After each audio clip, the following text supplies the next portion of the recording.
You might very well wonder what I'm doing in glorious downtown Shepherd's Bush in front of a very small workshop. It's the raucous, mega-budget world of Le Mans racing, where manufacturers in the past have been known to spend £4 million on a single entry. And yet here in this workshop full of racing cars in different stages of disassembly is one of the most interesting British entries in this year's Le Mans race. It's a TR8 that's been prepared for Group 5 racing, and it's going to take on the might of the works prepared cars. In fact, it's going to be the first TR to race at Le Mans for 19 years. Now, Chris Crawford is one of the founders of ADA Engineering who are entering the car. Chris, how did he come to get it? It's come from Yanspeed Engineering down in Salisbury.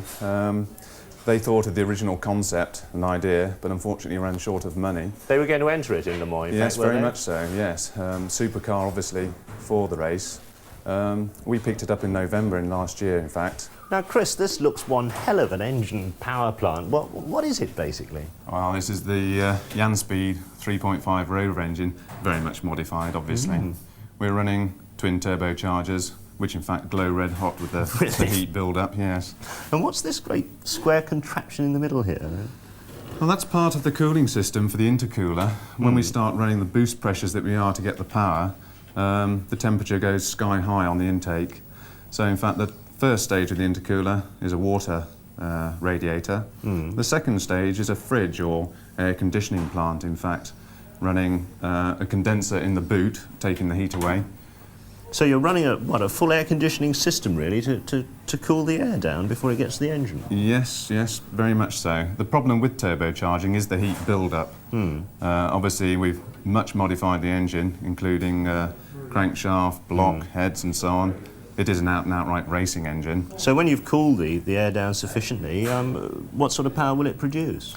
Well, we're hoping for, well, not hoping, it will produce at least 400 brake horsepower. After that, it depends how much boost we create. Well, obviously the braking system, like everything else, is very much modified. We are in fact using discs which are bigger than a Formula 1 car, and also heavier, unfortunately. But obviously we need something very substantial to stop the car. I've never seen these sort of drilled lines and cuts in the mounting plate before. What are they all for? Well, obviously at the end of the straight at Mulsanne, stopping the car creates an awful lot of heat in the braking system. The brakes themselves need to expand and contract.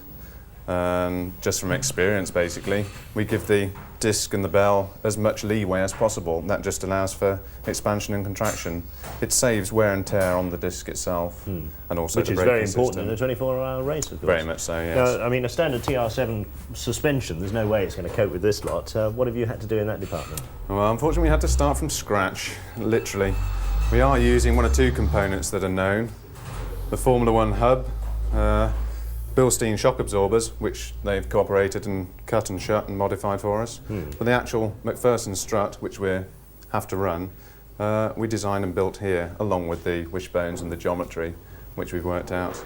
Now, the car's down to be driven by three people, Formula 1 racing driver Mike Wiles, a London dentist, John Sheldon, and Ian Harrower, who's the other partner of ADA Engineering. Now, Ian's already driven in 2 Le Mans races, and he's been team manager on another occasion at the famous French circuit.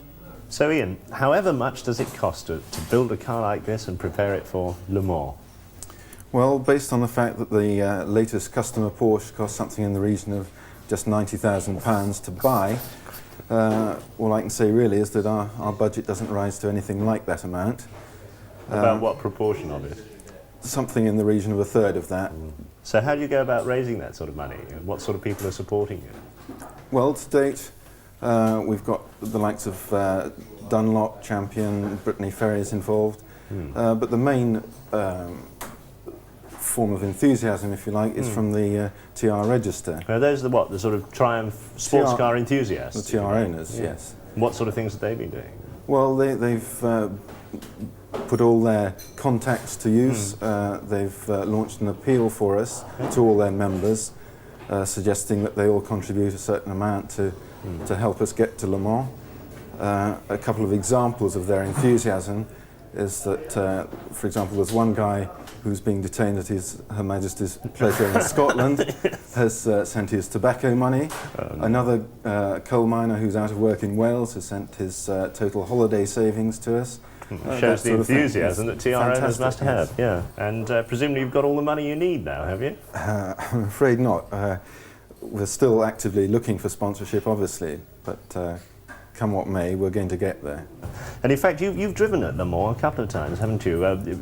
You were telling me earlier you lost a tyre at some incredible speed down Wallsend Straight. What was that like?